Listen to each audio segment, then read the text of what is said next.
anyone else who may be joining us elsewhere around the globe. Today, we are going to host a talk with the director of the movie All Quiet on the Western Front that you may have seen on Netflix. Some of you have seen it last Friday with a very brief introduction as well. This movie is currently still in the top 10 in Hong Kong on Netflix. Has recently won 4 Oscars as well as I think 7 BAFTA awards. What is this movie? What is it? Of course, most of you know the movie, have seen the movie, but of course the story is a teeny tiny bit older. And thing is, aside from the Yugoslav wars in the 1990s, Europe has not experienced any major wars. The last big war was basically World War II and World War I beforehand. And with the generation that actually experienced this firsthand, like my grandparents, for example, more and more people are basically fading away that could actually tell what was happening in that time. And I think to talk about such topics like war or war experience is now more necessary, more important than ever, especially with the recent outbreak of the Ukraine war. As I said, the whole message of the movie, the whole message of pacifism, basically, the meaninglessness of war, I think couldn't be any more relevant nowadays. So for that, some of you may have already seen, we built up a little exhibition with the support of the German National Library. So the content is based on the exhibition from 100 Years World War I. As well as 4 slides from some of our students. Who are they?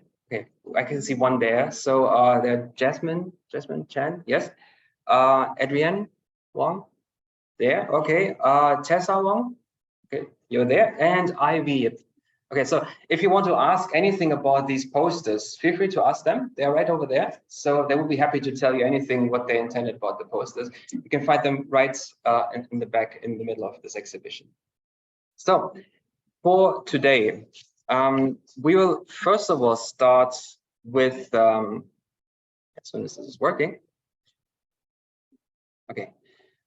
So we're going to do a brief introduction on the topic, as well as the we show also a brief documentary on how the movie was actually made. So maybe this also gives you some ideas what you could talk about with Mr. Berger. Mr. Berger himself, he will be joining us in, let's say, 20 minutes, 25 minutes. Until then, let me just tell you a few things about the story. So the story is quite a bit older. It was first published in 1928 in a newspaper, and later on as a book, just 1 year later, written by the author Erich Maria Remarque. I think the Germans amongst us know that book quite well. Most of us had to read it in high school. We spent quite a few weeks on this book, me when I was 15, basically. So a lot of schools actually include this in their syllabus in German class. And I highly encourage you to read it as well. So as the first book publication was in 1929, and it was a rather difficult circumstances because the political climate in Germany was already stirring up. And the Nazis were, to say that way, not very keen of that book because it didn't deliver the message they wanted of war. It didn't glorify war. It didn't tell the story of heroes. It was basically just telling the stories of victims on each side, French and German, and war had no sense or no meaning because it was a constant killing, constant dying all the time. And those of you who have seen the movie, I think you can tell very well that this is very well reflected in the movie itself. So the story is the story of a common soldier. It's not of a general, not of a big war hero. He thinks he's a hero, yes, but then he realizes it's the whole different thing, the whole opposite of that. The book itself has been translated in more than 50 languages. Just to give you a brief overview, these are some book covers from the German edition as well as the British edition. can see quite a similarity to the movie poster as well here. And these are some more recent editions, the British one and the German one. And if you don't want to read it in either of these languages, you can also read it in Chinese. What many people don't really know is there is actually a sequel to that story. And the sequel's name is The Road Back. And for those of you who are interested in, well, what happened to soldiers when they came back? How were they received in the society back home? How could they adapt to civilian society? If you're interested in this topic, read the sequel, The Road Back, or Der Weg zurück, as the official title. I also have both books here if you want to have a brief look at it. So they are in German. So if you know some German, just get a look in that. The author himself was, in fact, a war veteran. He served at the Western Front for a couple of months. And he was wounded several times and then started interviewing some comrades. And this is basically what his book is based on: interviews, life experience from soldiers in the trenches. And of course, propaganda played quite a role. You can also see some propaganda over here on the posters, on postcards, in children's books, promoting war as something glorious, something you can be a hero at, something you would be celebrated for. And yes, that's a genuine children's book here. So these things were pretty normal in that time. And you can see some students here who are cheering and happy to go to war, to enlist voluntarily. Something you can see in the movie as well. Paul shouting, being excited for what his teacher is telling him. Still, after basic training, he's happy. He hasn't seen the front line yet. And then, in the end, entire change of his attitude. He takes it as it is. He doesn't care. This movie is also not the first one of its kind. There has been already some adaptations. The first one, 1930, if I'm not mistaken, right 1 year after the first publication, which also won 2 Oscars. So this also won 2 Oscars in the first place, very well received, very close to the actual book as well. And there has been a TV adaptation from 1979 as well, a color movie here. And of course, the most recent one. Together, some of you may say, well, this looks like an actual trench. This looks like a genuine picture from World War I. But when you look closely, you can actually see the camera in the front. We're now watching a very short documentary on the making of the movie. So how was the movie made? What was important while making it? So maybe also this gives you some ideas what we could talk about in the talk with Mr. Berger. So without any further ado, I would say, let's give it a go and let's watch that documentary on how the movie was made. This is an official documentary by Netflix.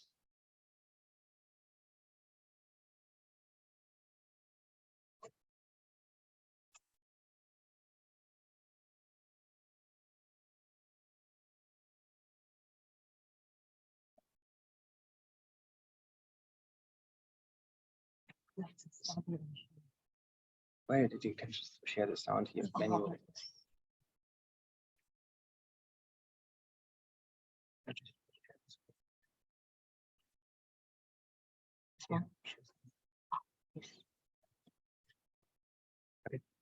Weltliteratur, das ist der Antikriegsroman schlechthin, den die ganze Welt kennt, das meist gelesene deutsche Buch.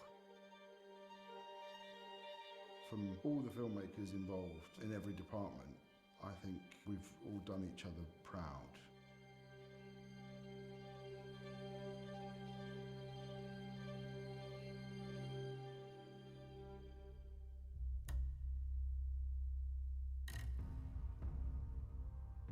This is where the body flies, hits the wall, wood gets splintered, falls down, or falls out of frame.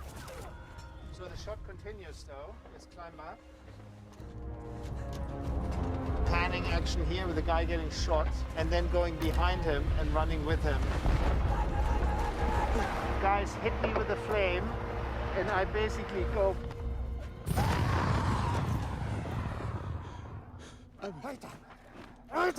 Das große Geheimnis einfach ist, ein tolles Team zu haben. Und ich hatte das Glück, ein wahnsinnig gutes Team zu bekommen. James Friend als Kameramann, Lizzie Christel, Christian Goldberg, Heike Merker. Ich glaube, es gibt keine besseren Heads of Departments. Ed and I knew at the very beginning that we had to be extremely organised. We decided to sort of storyboard very key scenes of the film and shotlist them at least, just so we knew that we could go in with a plan. Wie wir den Film überhaupt drehen wollten, wie wir das technisch einfangen wollen, auch Szenen, vor denen ich wirklich Angst hatte, weil ich nicht wusste, schaffen wir das überhaupt? Sind die überhaupt drehbar, so wie wir uns das ausgedacht haben? Als wir angefangen haben zu überlegen, wo setzen wir die Produktion auf, was ist sozusagen der richtige Ort, haben wir uns natürlich verschiedene Möglichkeiten angeguckt. Wir haben in Tschechien erstmal danach gesucht, wo denn zerstörte Hausstrukturen, zerstörte Hofstrukturen existierten, die wir von der Architektur so umbauen konnten und so umentwerfen konnten, dass daraus das zerstörte Hinterland in Frankreich entsteht. Man muss bei Filmen immer wahnsinnig viel Minibus rumfahren, um Motive anzugucken. Das kann unheimlich ermüdend sein. Und Christian hat die so gut ausgewählt, dass man eigentlich immer beim ersten dachte, oh Mensch, das ist aber eigentlich schon perfekt. Wir haben einen militärischen Übungsplatz und einen Flugplatz gefunden, eine Dreiviertelstunde nördlich von Prag, und haben da zwischen zwei Landebahnen unser Schlachtfeld aufbauen können.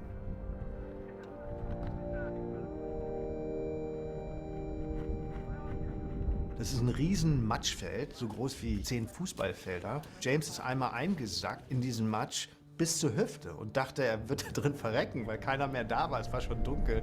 Er hat seine Gummistiefel verloren und irgendwie kam er noch raus. Das war ein wahnsinniger Prozess. Das hat unheimlich gedauert, bis wir wussten, okay, so kann man es hoffentlich hinkriegen.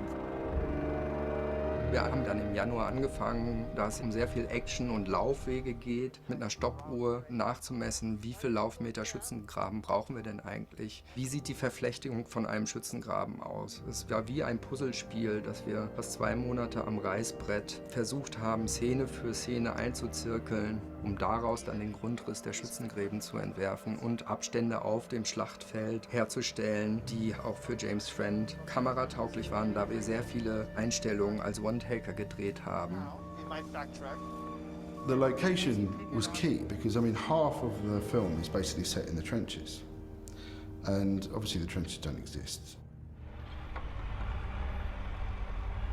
Nach der exzessiven Planung haben wir dann angefangen zu graben und hatten insgesamt 250 Laufmeter Schützengraben und 3 Fußballfelder an Schlachtfeld.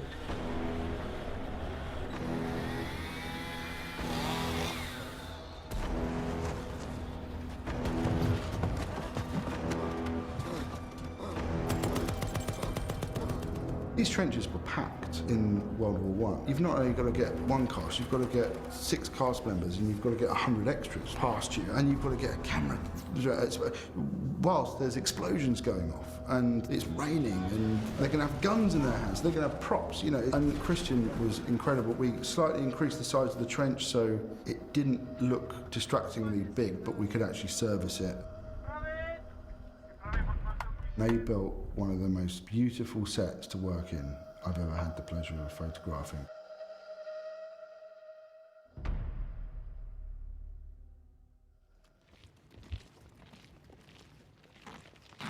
Wir haben da alles gelernt, was wir nicht wussten, und wir wussten ja quasi nichts, zumindest was die Handhabung von Waffen oder Gasmasken oder so angeht, und das war unfassbar wichtig.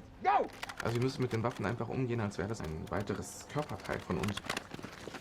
So we're training and getting them into the shape with the boot camp. Of course, some of them were training, some of them are used to do like a lot of physical work. So we're trying to assimilate them and adjust them for the situations what they are going to be put into in the scenes in the movie. So a lot of running, a lot of falling down on the ground, shooting. We have a shooting range training with them, shooting the rifles and the guns and machine guns. Holy fuck! We're trying to get them into the scene fight and the stage fight in the movies, what we're used to do. And get them used to work with the camera, how the angles works, how the reactions works.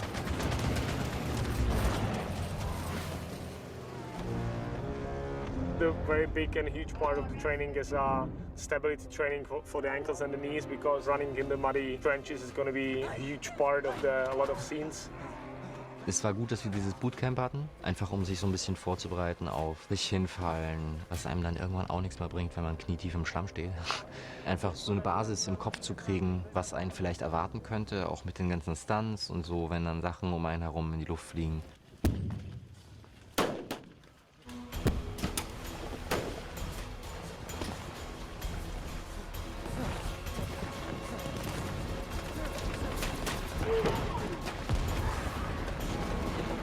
Mit 40 Kilo, 20 Mal hintereinander, 200 Meter durch den Schlamm sprinten hinter irgendeinem Tracking-Vehikel. Irgendwann kann man auch nicht mehr. Selbst wenn der Kopf sagt weiter, Muskeln machen zu. Danach brauche ich auch erstmal eine Pause.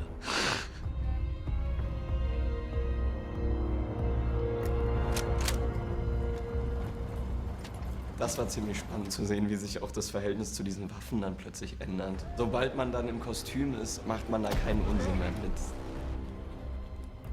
Und wenn man dann 15 Kilo schwerer ist, weil man schon so ein 8 Kilo Gewehr in der Hand hat und diesen schweren Gürtel um, schwere Stiefel, die sich eventuell noch vollsaugen könnten mit Wasser oder volllaufen von oben, eine nasse Hose, die dann auch mal so 4, 5 Kilo wiegt.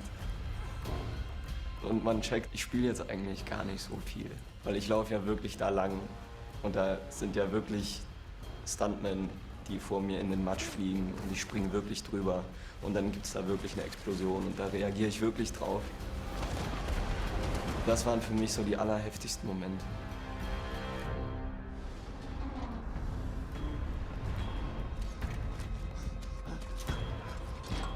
Es ist kompliziert, 200 Leute durch den Matsch zu schicken, Panzer zu haben, die dann stehen bleiben sollen und über einen Graben rüberfahren und der Graben muss befestigt werden. Dann der Nebel oder der Schnee oder der Regen oder die Kugeln, die pfeifen oder Explosionen. Das muss man alles vorher irgendwie genau festlegen, sonst passiert es nicht an dem Tag, an dem man es vorhat. Es war wahnsinnig beeindruckend, an so einem Riesenset zu sein. Ich glaube, so groß habe ich es noch nicht erlebt. Und wenn auf ein Und bitte oder auf ein Action mit einmal 250 Leute anfangen zu arbeiten, das hat 2 Tage gedauert, dass mir das Herz nicht komplett in die Hose gerutscht ist. 3, 2, 1, Action!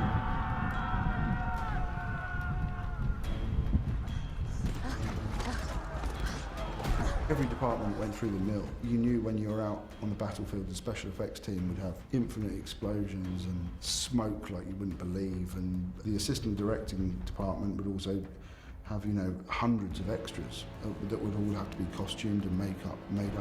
There wasn't an easy day, if that makes sense. Do you know what I mean? But it was so rewarding. Cut, cut, cut! Nein, guck dir das an. Ich komme vom Theater und ich kenne das hier ganz sicher nicht. Es ist eine ganz andere Welt. Auch wie immersiv das plötzlich wird für einen selber. Was uns jetzt noch von einem Waffenstillstand trennt, ist nur noch falscher Stolz. Gerade der Erste Weltkrieg, der unfassbar barbarisch war, wird sehr pur und radikal und brutal in dieser Geschichte verhandelt und auch in dem Film sichtbar sein. Beim Drehbuchlesen stellt man sich ja manchmal einfach schon vor, wie das aussehen mag. Und dann kommst du da an und deine Vorstellung wird einfach um das 10-fache übertroffen. Zwischendurch gibt es dann schon immer wieder Momente, wo es einen richtig umhaut. Die Größe, die Massen an Menschen, die arbeiten an dem Projekt, die Sets, die Aufbauten, die Szenenbilder. Da gibt es immer wieder Momente, wo man so denkt, wow.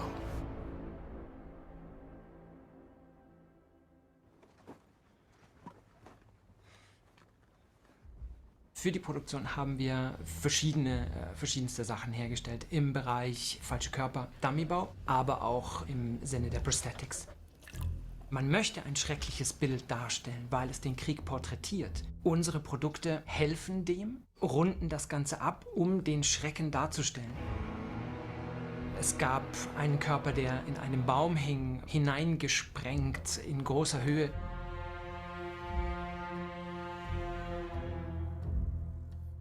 Der Körper ist aus einem Polyurethan-Schaum mit einer harten Schale und dann die Körperteile, die sichtbar waren, weil größtenteils der Kleidung mit weggesprengt worden ist, sind dann aus Silikon. Und das ist im Moment für uns das Material, mit dem wir den Realismus hinbekommen können. Es wird vorher eingefärbt, dann wird es noch koloriert und dann on the day stehst du dann da auf dem Steiger und dressst den Dummy irgendwie auf 40, 50 Meter Höhe mit Kunstblut.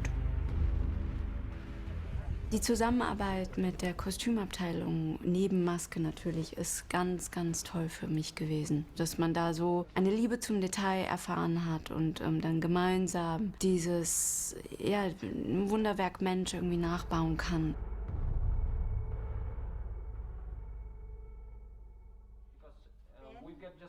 Lizzie, costume designer, and Heike, our makeup artist, were just a dream to work with.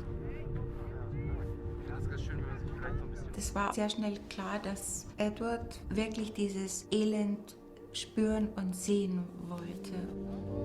Wir haben grob 800-900 Uniformen plus Schauspieler. Das war jetzt für diese Komparsenmengen. Und dann haben wir aber auch für fast alle Schauspieler die Uniformen angefertigt. Wir hatten für Paul Bäumer ca. 20 Uniformen, vielleicht mehr, die in diesen unterschiedlichen Stadien mit Einschusslöchern, ohne Einschusslöcher, mit Einstich, ohne Einstich, mit Blut, mehr schmutzig, sehr schmutzig, wieder sauber ausgebürstet. Es waren 2, 3 Kleiderstangen Uniformen, die vorbereitet wurden für diesen Dreh und dann natürlich immer wieder auch nachbehandelt wurden. Was gibt es eigentlich alles für Kostüme? Wie sind die eigentlich aufgestellt? Wie dick sind die? Und so weiter. Und da muss ich ganz ehrlich sagen, dann habe ich erst mal realisiert, es ist ganz schön viel verpackt. Und dann habe ich so gedacht, wie gebe ich den einzelnen Charakteren die Unterstützung in ihrem Erlebnis durch Müdigkeit, durch Mangel, durch Zeichnungen und so weiter. Ich habe mich natürlich mit der Kostümbildnerin Lizzie Christel in Verbindung gesetzt, weil das ist ja immer eine relativ enge Zusammenarbeit und somit konnte ich da natürlich auch total viel mitnehmen aus ihrer Sicht, aus ihrer Idee. Als ich angefangen habe, habe ich nicht gedacht, dass ich so viele unterschiedliche Schlammvarianten entwickeln kann. Was ist denn dieser Lehm, diese Erde, wo die ganze Zeit drin rumrobben und Kämpfe haben und dann regnet es und dann spült es wieder ab und dann werden sie bombardiert und sind unter der Erde. Es ist dann nochmal eine ganz andere Patina oder Materialität des Ganzen und so hat sich das dann irgendwie zusammengebaut.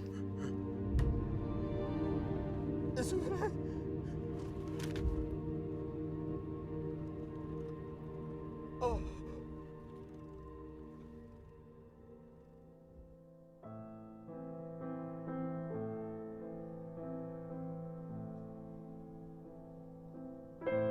All Quiet on the Western Front ist mein Lieblingsfilm bis jetzt vom Score, von der Arbeit her, weil er für mich eine Herausforderung war und gleichzeitig aber auch was, wo ich gemerkt habe, da ist ganz viel Unterstützung und Freiheit.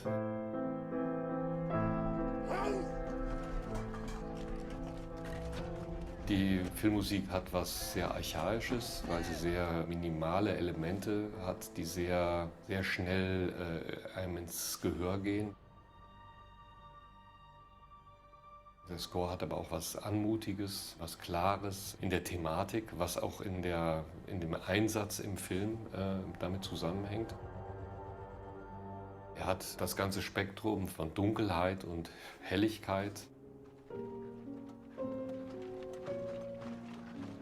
Ich habe einen Lieblingstrack und der heißt Remains. Die Musik zu dem Teil, wo die Soldaten ihre Uniformen ausgeliefert bekommen und sie anziehen und euphorisch losziehen und singend sozusagen an die Front ziehen. Die Musik, die repräsentiert eigentlich ganz viel von dem Film. Die hat das Hauptthema, aber sie hat auch so eine gewisse abwartende Haltung. Es ist ein sehr schönes Stück.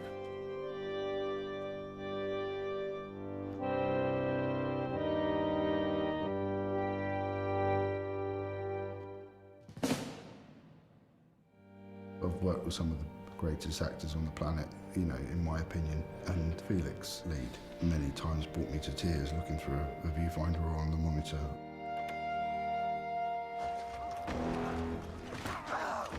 Es war körperlich wahnsinnig anstrengend, emotional wahnsinnig anstrengend für ihn. Es ist wirklich bewundernswert, was Felix hier spielt. Wo ist das Lazarett? Wir haben direkt einen Zugang zueinander gefunden. Das ist sein erstes großes Ding und es ist absolut bemerkenswert, wie neugierig, fast schon furchtlos er sich hier in alles reinschmeißt. Plötzlich wird dir so viel Vertrauen entgegengebracht in dich und in deine Arbeit. Und dieses Vertrauen bringt dich einfach dazu, Dinge zu fabrizieren, von denen du dir es nie hättest träumen lassen können. Und dann sagt dir Edward, du, so wie du es machst, ist am besten. Uns war sofort klar, dass er ein wahnsinniges Talent ist. Die Schlachtszenen waren die schwierigste Aufgabe. Dass wir das geschafft haben, ist irgendwie toll. Und die gucke ich mir auch immer wieder gerne an. Und die sind, glaube ich, abwechslungsreich genug, dass man immer mal wieder auch eine tonliche oder tonale Abwechslung bekommt. What Netflix gave us is the ability to tell this story with justice and gave us the resources to tell a very big but very personal story at the same time. Hey, Salut! Ein Film in dieser Größenordnung mit deutschen Darstellern, mit einem fantastischen deutschen Regisseur, das ist einfach ein großartiges Geschenk.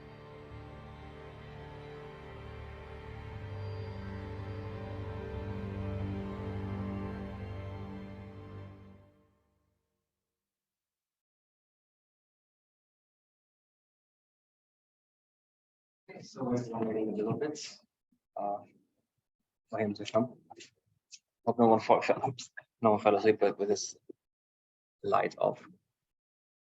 Okay, so let's see. Just be a bit patient.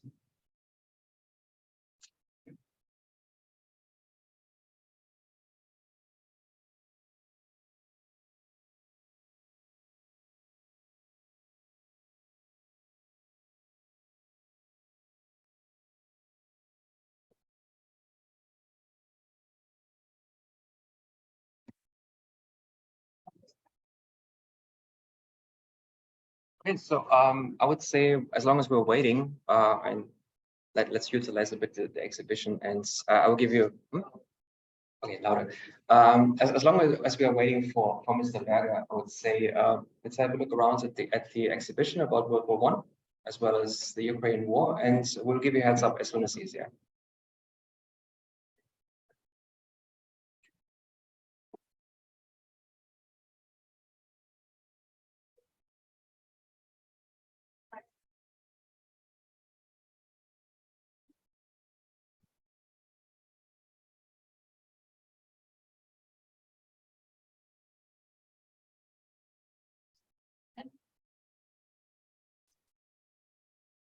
And so for those of you on Zoom, we may also do a little virtual tour. How do you log in? So you just share the screen. Okay, great. Okay, so for the okay, awesome. So you guys get a virtual exhibition now.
Please take a seat.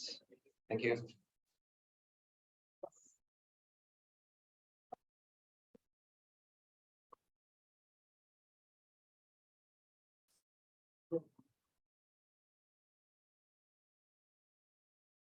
Great, thank you very much. Okay, good morning, Mr. Berger. How are you doing? Can you hear us? Everything great? Okay, we actually do have a little sound issue. Is your micro? Oh, yeah, sure. Okay, thank you. Now it should work, huh? Okay, now we can hear you. Thank you.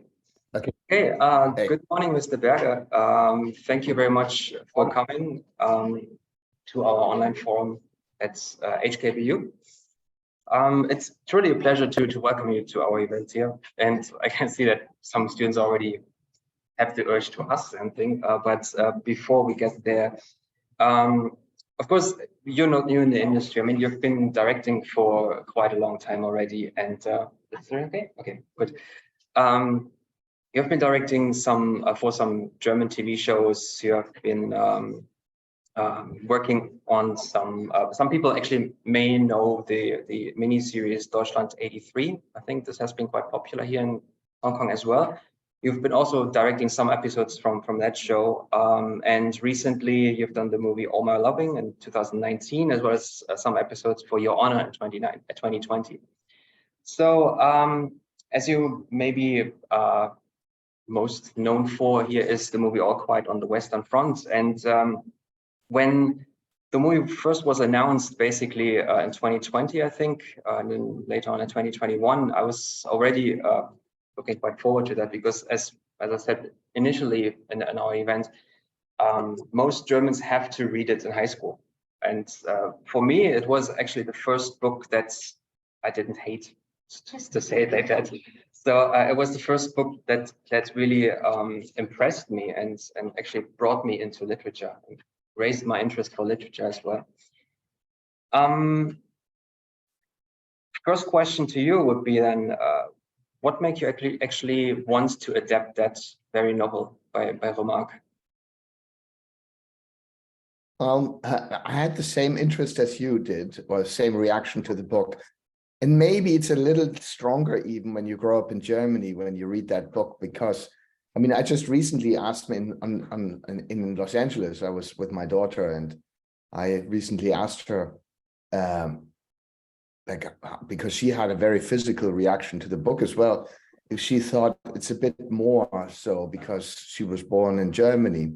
And she said 100%, because you always, when you read it, you always have the association also that we are responsible for it.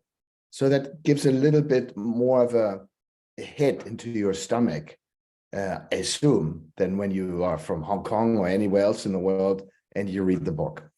And because there's a second layer of responsibility or guilt associated with reading that book, and especially since there was a second war coming as well. And so to me, that book had always stayed. It's sort of part of my, in a way, part of, you know, I had inhaled it. And then it had always been there. And it slowly went away out of my conscious mind, but it stayed in the subconscious, which I noticed when my producer, Malte Grunert, called me and said, do you think this is a good idea to make this movie? And I immediately thought, wow, that's a great idea. Why didn't I have it? It almost felt like a blind spot sitting there in German culture, but the biggest book that's been written in Germany, and no one's ever made it. So I thought it suddenly felt like the right time to make it. Also because of rising nationalism around the world, we felt it was a good time to make this movie. Yeah, thank you. Talking of movies or movie adaptation of that movie, did the previous two adaptations have some influence on you? Were you inspired by the 1930 edition or the version from 1979? The 1930 edition is a very, very big movie. And it was actually a barrier for me to make ours because it's so famous, this movie. And it's on many, many filmmakers' top 10 list. So to make this movie again, you have to have a real reason, because it's in the canon of movies. It's almost like, you know, you want to write a novel that's been written 100 years ago again, you know, and you have to have a good reason. So our reason for that was, you know, let's make it in German, from Germany, and really have it feel German, because the original movie is obviously an American film. It was produced by a German, or like Karl Laemmle, he was the head of Universal Studios, who was a German Jewish immigrant to the States. But it was shot by a Russian, or a Ukrainian actually, who had then grown up in America. So it was and it had American actors and so forth. So it didn't feel very German to me. So I thought, let's try to make this movie and have it feel very German. And that was a big reason for us to make it as the first time in its original language, with its original feeling, as I thought. And so that was the reason for us to make it. And then I watched the movie. I had watched it a couple of times in my teens and 20s, and then I never watched it again and again. And then I thought I'd have to watch it in preparation for our film now. And I did, and I almost regretted it, because it was very good. It's so good, and it's very modern. Especially the battle scenes are incredible. There, you kind of feel like, wow, how did they do it in the 30s? It's really mind-blowing. You should watch it. The acting scenes, I guess, a little bit of that time, so you feel the time, but the whole filmatic language and so is incredible. And it actually was a problem for me, because I had just started to write the script or rewrite the script and going back to the novel. And there were a few scenes in the novel that I really wanted to put in the movie. And then I watched in our movie, and then I watched the old movie again, and I realized that writer had felt that too, and he had put that in the movie too. And so I thought, oh, I can't use those scenes. You know, it just felt like a remake almost, you know, even though it's in the novel. I just didn't want to use that. And so I steered away from it and tried to find other things that sort of had the meaning of the book, rather than be an actual scene that was already shot. So I just tried to find new things. So in a way, the influence was almost to stay as far away from it as possible. And to be very honest, I never saw the 1979 version, because the 1930 version looms already so large that I was afraid that if I saw another version, I would put our project aside and not make it. But I also heard that the 1979 version is not very good. So it doesn't have a very good reputation. So I just didn't want to sort of cloud my mind with things that I didn't feel were necessary. Also, we didn't want to make a remake, right? We wanted to make an adaptation of the book, a new adaptation of the book. So in a way, this basically motivated you to add some scenes like the peace negotiations, or the or exclude things like the basic training, for example. Well, the peace negotiation came really from the fact it wasn't really the motivation that we have to do something new. The motivation was history, that we now have the privilege to be born with a perspective on history that followed. I was born in 1970, so quite a while after the Second World War. But the Second World War looms very large in our history, larger than the first. And it overshadowed the first too. And I felt I cannot talk about the First World War without also talking about the Second when I make this movie. I wanted to make a movie about our history and about where we're from, and about that feeling of guilt and terror that emanated from Germany. And so I felt, you know, to shed a light on what was yet to come, to say the First World War there were 17 million people that died. And you might think that we might have learned something from that time in history, but we didn't. 20 years later, 25 years later, Germany started another war. And I felt that was impossible to ignore. And I wanted, and the peace negotiations was the kernel of the Second World War, because I don't know if you know this, but I'm sure many of you do, but Matthias Erzberger, the character played by Daniel Brühl, was sent by the military almost as a scapegoat, because they didn't want to go. They didn't want to admit defeat. They actually said, well, we would win, but if the politicians want to give up, why don't you go?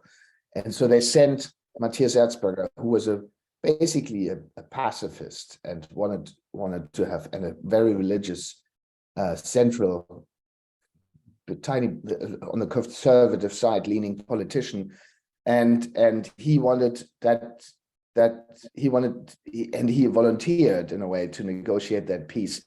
And only weeks after, the military said, oh, the politicians and Erzberger stabbed us in the back. We would have won this war. It's called the infamous word is Dolchstoßlegende. They created this word meaning stabbed with a dagger into the back. So the German people were stabbed into the dagger into the back. Of course, complete nonsense by politics.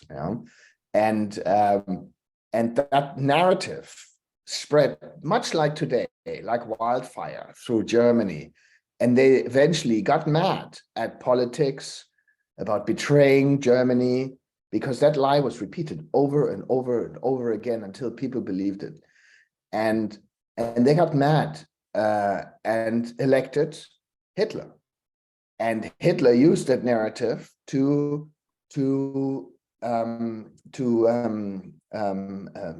begin the Second World War. And eventually, much earlier, in 1922, Erzberger was also killed by German terrorists, by German national terrorists. So all that was important for me to include, and the only chance to include that was in the peace negotiations. And so that was a big reason to include that.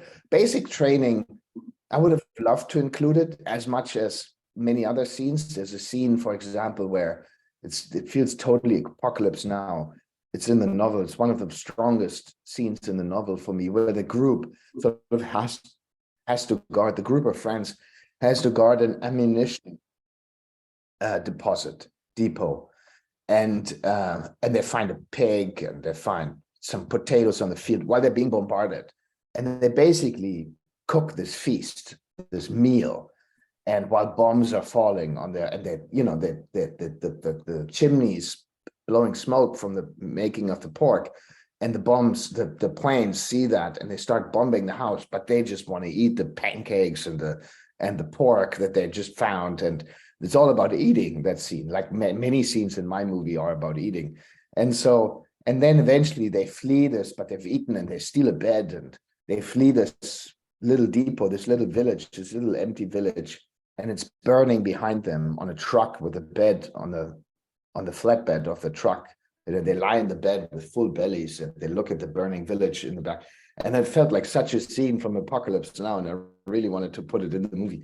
There was no space. So eventually you have to make concessions to space as well.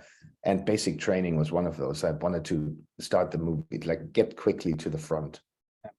So it's like, you could say in a way, actually, now I kind of understand why you included that scene where they raided the trench, and then the first thing they do is just steal the cheese and steal the bread from the French soldiers from that bunker. Yeah, that's actually in the book. I don't know if that scene is in the book, but what they say is that the French always had better food.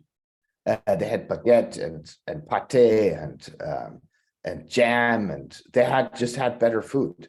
And yes, the feeling of voracious eating, of becoming, it's all about eating and killing, because you become a beast of survival. That's what the movie's about, right? You becoming a beast of survival and shedding all humanity, and all you care about is your own survival.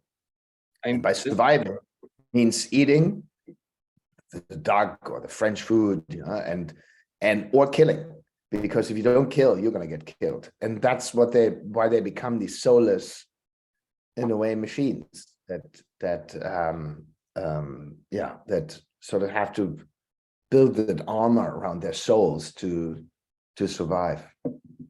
And in a way, the whole book already starts with just eating. Like they're surprised suddenly they have more food, and you may wonder as a reader, why do they suddenly have more food?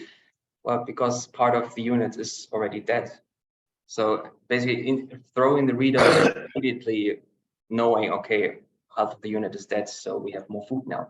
So when people are happy about it, the others are not so really. And I think that the cook didn't really want to give food away in the very beginning. Yeah, the cook wants to hold on to because there are rules. Yeah.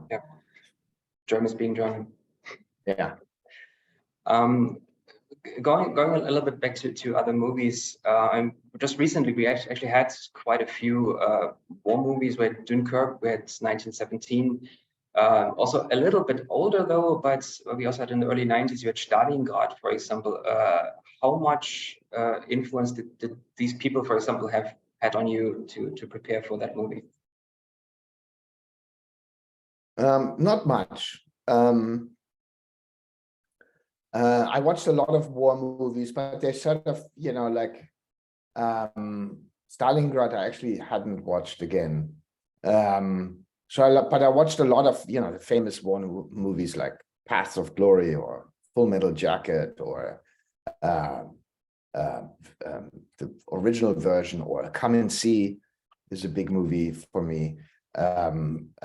So a lot of those, but sort of you take, I don't know, I would say there are 3 movies that really influenced me or influenced this movie. And they might be random, but there's somehow more than looking specifically at war films. The first one was Apocalypse Now, which is a wonderful movie, like one of my favorite movies ever, because for me, what it does so beautifully, it doesn't try to capture a story. It tries to capture the insanity, the feeling of the Vietnam War. And in a way, the trauma, one of the very few American movies that sort of deals with the trauma of that they created and that they brought upon themselves also. And usually they're more heroic, right? The movies. And so that influenced me because it's just a very good film, and I like the creation of atmosphere rather than creation of story, which I found very powerful. And then the next film, or bunch of films, it's more a filmmaker than a film, is Steve McQueen.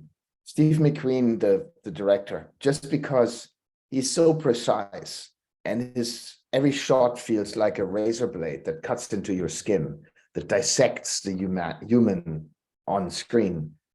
And I like that. And I take that as an example.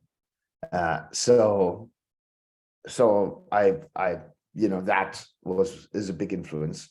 And the third is Son of Soul. I don't know if you know that film. It's by Laszlo Nemes. It's a Hungarian film. It takes place in a concentration camp in the Second World War in Hungary. It's a Hungarian filmmaker. It played in Cannes and I think it won the international Oscar as well. And it very much focuses. You should watch it. It's a really good movie because it teaches you about perspective. Because all it does, it's basically. The premise is, for me, it's impossible to film the horrors of a concentration camp.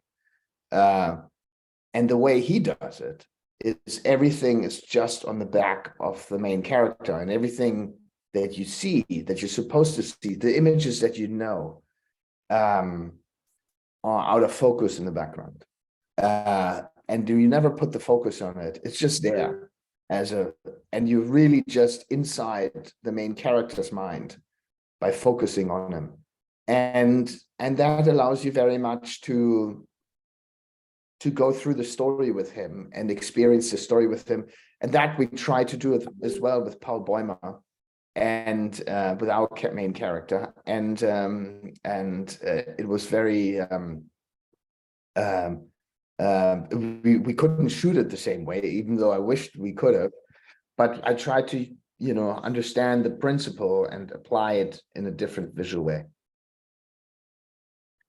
You've been talking about the importance for you to basically show history, that you want to dig into history, and raising the question, what role did historical advisors play for your movie? Like historians, archivists?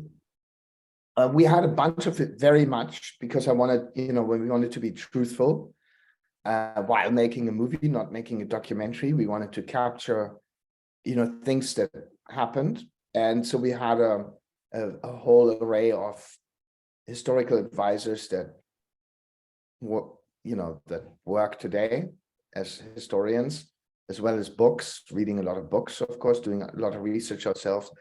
And then there was a constant presence of a military advisor on set, just because none of us had been in the military. I have no clue about the military.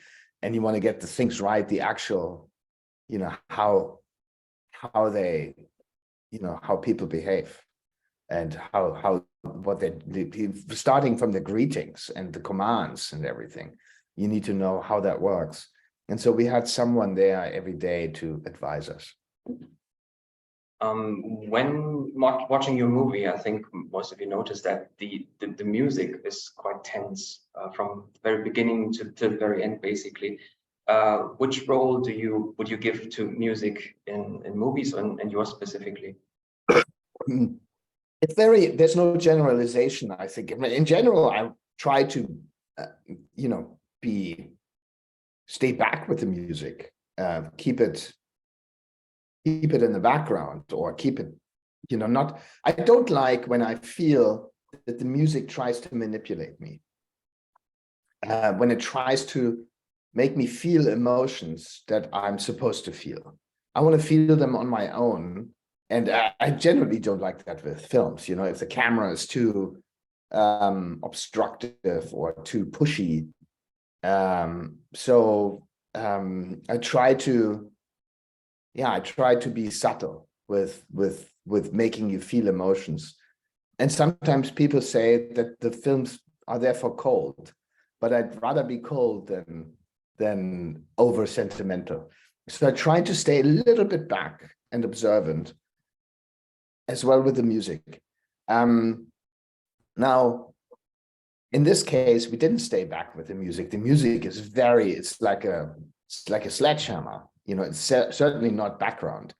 But that was on purpose. I told Volker, the musician, I wanted to make a film with music compose music, please, that destroys the images. That doesn't, usually you try to make, in many films, when you watch them, the music tries to blend in and sort of support the image and support the emotion.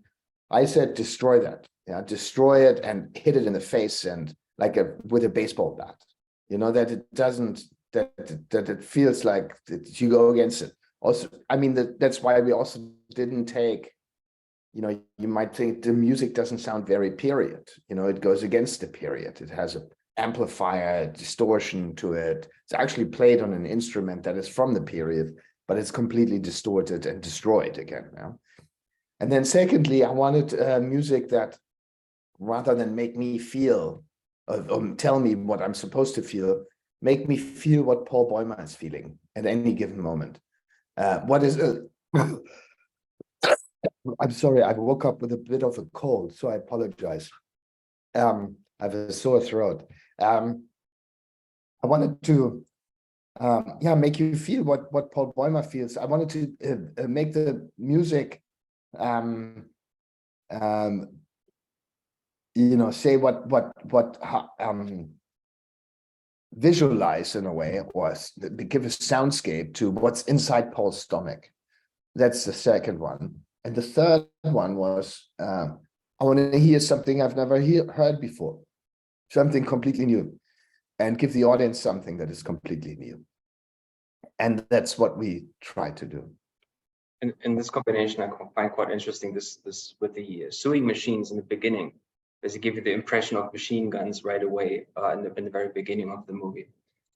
Maybe one last question, and I would say that's also I'm sorry.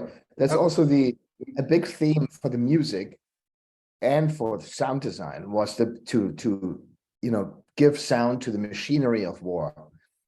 And so that's why also in the soundtrack you hear, we put microphones inside these instruments, which is like a piano. It's a harmonium. It's 100 years old. It has like a pump. It's an organ, and you pump air into it with your feet and your knees. And and you hear the inside of this instrument. You hear the crackling of this instrument, which for me is like the war machine. It's like you hear the machine. And the same with the sewing machines or any other, the tank rolling and any other thing. It's always like this war machine that is relentlessly going forward and eating up anything that puts itself in its way, mercilessly, relentlessly. And the sound on the sewing machines is actually not sewing machines, it is machine guns. But it's really interesting when you put a sound to an image, you always think that's the sound of the image. Yeah, there's no, you don't question it. So anyway. That's a good, I actually fell for that.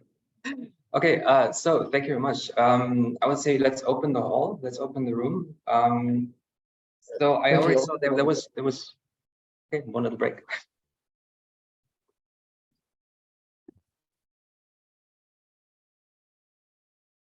I had to open the window. I'm sorry, it's so hot. No worries, no worries. So we already had one question from the chat room right away, asking, how do you think your national background affects the movie? And also to everyone else, if you want to ask any question, you can also raise your hand in the chat room. So how do you think your national background affected? I mean, very much. I think that's the main reason why we made the film, because we're born into a country that started 2 wars and in the last century. And that, I don't know how you feel, Sebastian, but that brings a lot of, shame and guilt and responsibility with you. I mean, everyone I know feels it. My kids feel it, and they're 18, 18 and 17 and 20. And so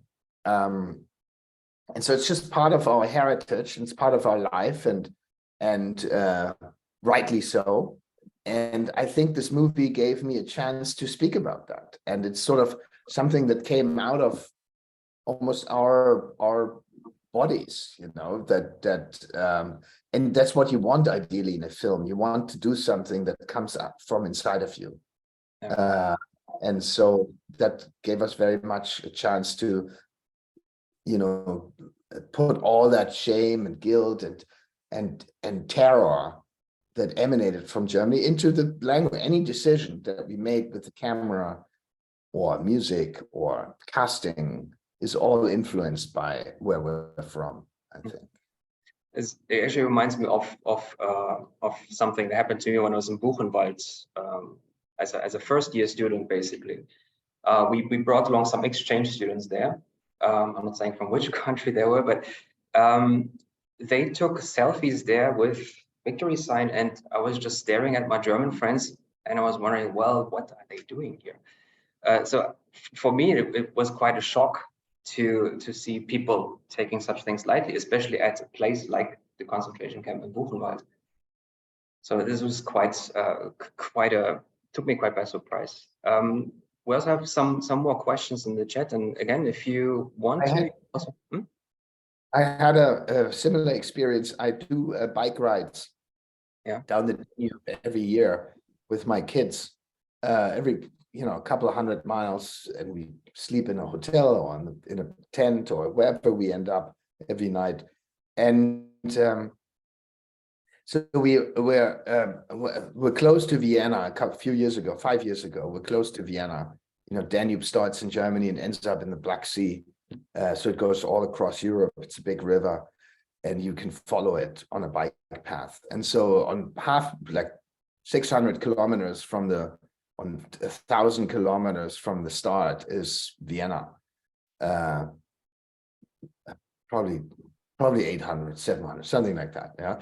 And so we're in Vienna, and very close to Vienna is a concentration camp called Mauthausen, and my son was 12, and I asked, I saw the sign, and I asked him, who wants to go? And my son said, yeah, I would love to. And we went up and we climbed up this mountain with, you know, it's quite high and it was very, very hot. It was probably 40 degrees noon, and you ride your bicycle and it takes an hour to get up, and you're finally up, you put your bike, you lock your bike away, you go inside. It's this big courtyard, and in the courtyard, and with, you know, the huts that we know, the cabins that we know where people were hoarded inside and so forth. And on the walls surrounding this courtyard, there are about 200, 300 plaques, maybe, commemorating the people that were killed in this concentration camp from anywhere in the world. You know, it was dedicated to the Jews of Hungary, to the homosexuals of Croatia, to the Roma and Sinti of Bulgaria, to the Jews of Austria. Every person, every group of people that was killed was commemorated. And I read some of them, you know, like for half an hour, and I walked around. It's quite touching to read all of it. And then it was too hot for me, and I had to go into the shade. And I watched my son, who was, as I said, 12, and he didn't know too much about that part of history yet. I mean, he knew it, but not in detail. And so he walked around this courtyard for probably 2 hours, reading every single plaque. And I knew at that point that he's inheriting and understanding his inheritance. Yeah? And it was a really big moment. And I think a lot of Germans feel that sense of, in sort of weight of history in a good way. There was another question from the chat, and asking, what was your biggest takeaway or lesson from making this film, and maybe how do you plan to apply that lesson to the future projects? It's a very good question, very hard to answer though, because you can't, I mean, you always learn on every film, but then on every new film, you start again from zero. You sort of, because you don't, they're always new, and you remain, the wonderful thing about this job is you remain a student your entire life. You never become a professional, because it's always new. At least I want to pick the films that I don't know how to make. If I know how to make it, then I already go, oh, why am I making, you know, I'm not learning. It's boring, you know, like it becomes a job. And you want to, it's a passion. And so you want to avoid it becoming a job. You want to avoid having the feeling that every day you have to go to work in the morning. Yeah. So, and on every movie, it's the team around you. It's a new, it's the new dynamic between people. Every time it changes. And so it's hard to learn. You want to learn, but then you make the same mistakes or new ones on every movie. And so I don't know if I took anything away. It's like you're going to start fresh on your next film. And it's also, again, it's a good thing that you feel like, okay, how do we do it? You're nervous every morning, you know, how do we do this? How can we crack this? How can we, you know, make sure that we don't fail? It's a really nerve-wracking thing to shoot a film. And every time you feel like a student. That's the best way to put it. Thank you. Is there maybe any question here in the audience, here in the place? Okay, there was one question.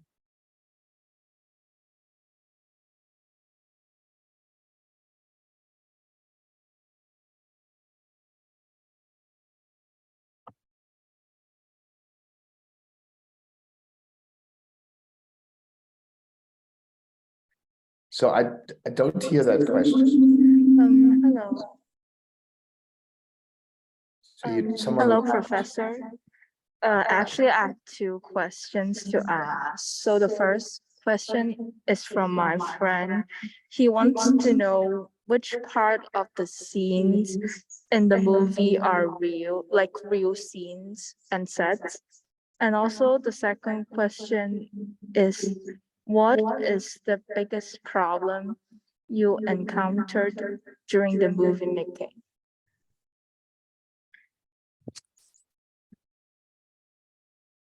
Could you be so kind to repeat the first question or explain the first question in terms of what do you mean by real?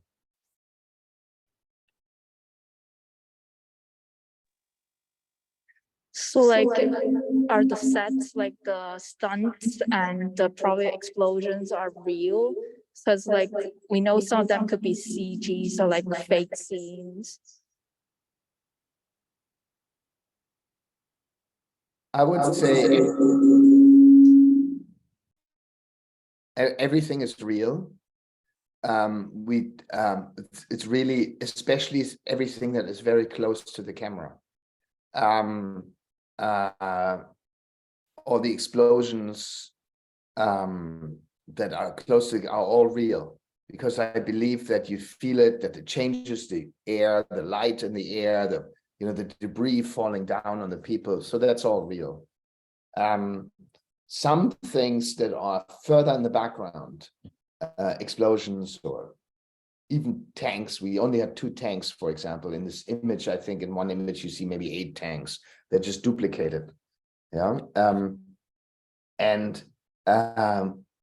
But they're real, basically. They're not CG generated. They're basically, we filmed them once and then you copy them and paste them in a different place in the image.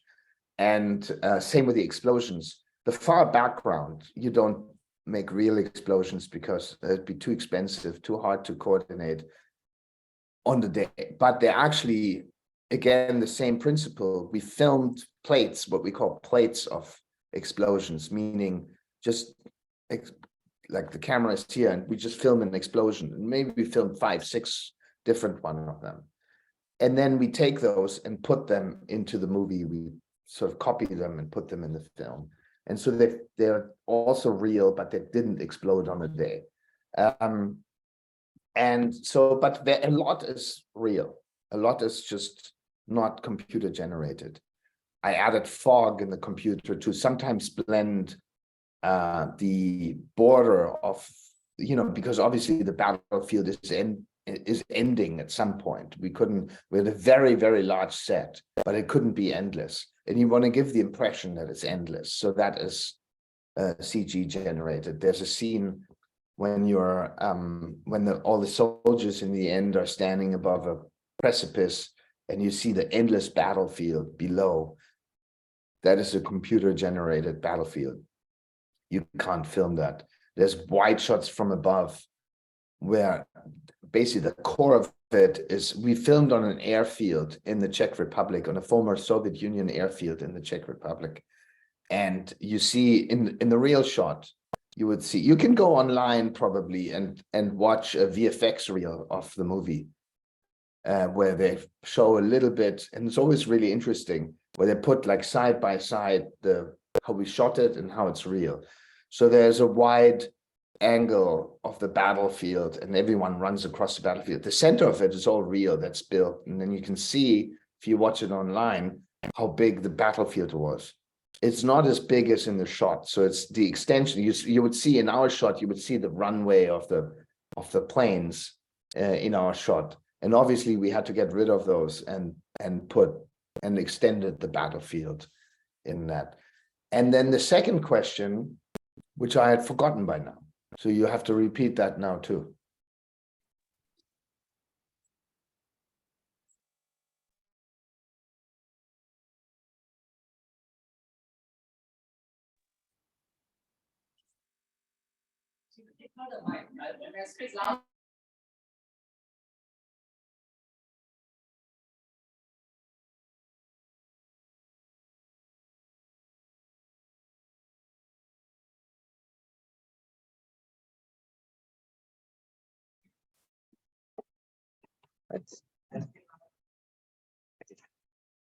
What is the greatest problem you encountered during the movie making?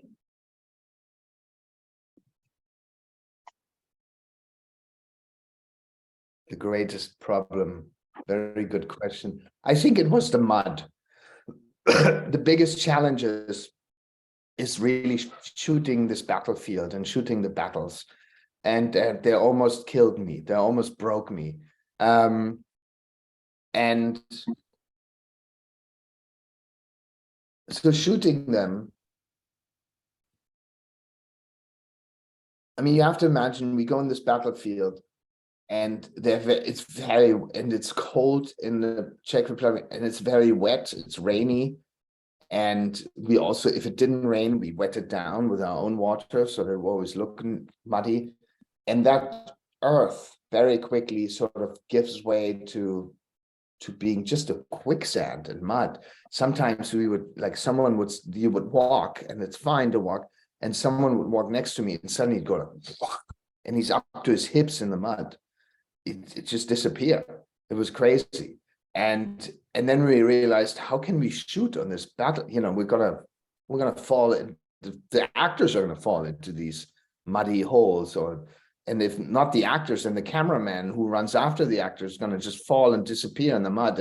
And we lost a lot of rubber boots in the mud because and then eventually what we came up with is building roads, so-called roads. We just basically there were certain areas where we knew we could film here and run here, and we made three roads, three from the German to the French trench.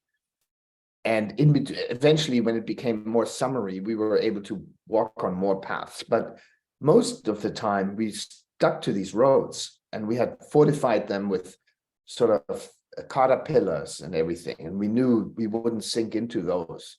So, and then dress them again with mud above, you know, like to make it not look like roads. But basically on the very left, to do a tracking shot, a parallel shot, so that we can sort of track the soldiers from running from right to left. And then it pretty much in this, like a little bit left of center, so that we could run from, you know, behind them in the center, and we would have the maximum battlefield left and right. And then one right in the center. And so those three roads we had in order to be able to shoot the scene. And to figure that out, I think, was the biggest challenge to first encounter. You always underestimate these things, right? You have a muddy road, a muddy field, and then you suddenly realize, oh, I can't shoot on this. And then you come up with a plan of how it would work. And to figure that out took quite a few months. So I think that was a big. One night I wanted to drive home, and the cameraman didn't show up. And then it was getting dark, and I was getting out of the car, and I was shouting for him. And suddenly I heard this voice going, like, help, help. And so we went on the battlefield, and we found him, and he had actually sunk up to his chest in the mud, and he couldn't get out. And so and it was really getting dark and cold. So he could have died there, you know, if we had forgotten him or something. And we had to get a crane into this muddy field and actually crane him out. So just to tell you about the problems that we had. Thank you. I think there was someone raising the hand, right, in the chat room as well. No. Okay, then I would say next question from the chat for now. And the next question was, Paul died at the end of the movie as though death is the only exit from brutal war to the peace. First question, two questions. First question is there a particular meaning of that scene? And the second one, also, if he survived, do you think he can carry on with his life after the war? I think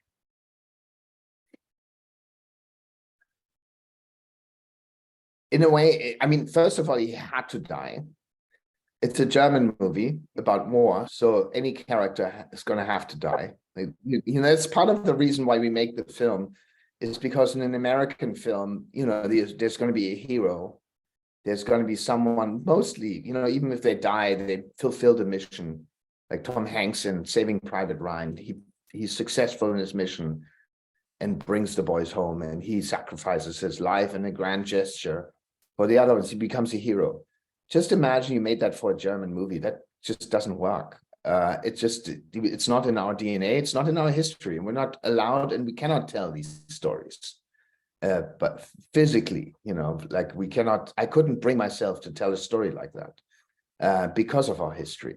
So any character is going to have to die, and he's going to have to die being a forgotten soldier or someone who's actually, evil, or someone who's, and in the case of Paul, he's just someone who's lost his will to survive. And you see it in his eyes, because everything is, he's learned to become a killing machine, to lose his soul, to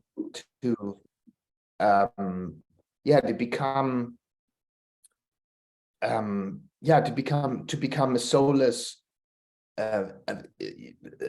being who's lost his youth, his will to survive, everything inside of him. He's just lost everything inside of him, and so the only way out is death. And so the particular meaning to the scene, I think that's it. It's, in a way, it's Germany. Like you're not going to have someone survive in the end. And also, he doesn't survive in the book, so that would be a mortal sin to change that. You can't change that. It's what the book is about. And so, but also, I think if he survived, there's a scene in the beginning, and we took that also from a scene in the book. In the book, it's different. Paul goes home at some point in the book, like 2/3 of the way through, he goes home, he has holiday at home, and he realizes he can't connect to anyone at home anymore. He's lost the connection, and they have the connection to him. And that's why they were later called the lost generation, because they've lost, their humanity in a way in the war. And they've become, everything that's banal and every day has lost its meaning. And you kind of go, why? Why am I doing this? Because it's much more, the things you live in the battlefield are much more existential. And so I think, and we put it into the scene when Kat gets the letter from his wife and Paul reads it, and they talk about going home. And they realize, or Kat says, it's, there's what is going to be, there's nothing. He's afraid that he'd actually rather be with his friends eating potatoes than at home, because he knows that he's not going to have a connection, and he's not going to, nothing's going to mean anything anymore. And so, so I think that's the same for Paul. You see it in his eyes when General Friedrich gives the speech and says, all right, we're going to go to final battle. Saddle up, guys, and march to battle and go back heroes. And you see in his eyes, he doesn't care. He just doesn't care if he lives or dies. And that's, I think, the feeling he would have taken home if we could have entertained that notion of someone surviving. But of course, in this movie, everyone had to die. Okay. Any other? Yes, there's a question. Again, come up here.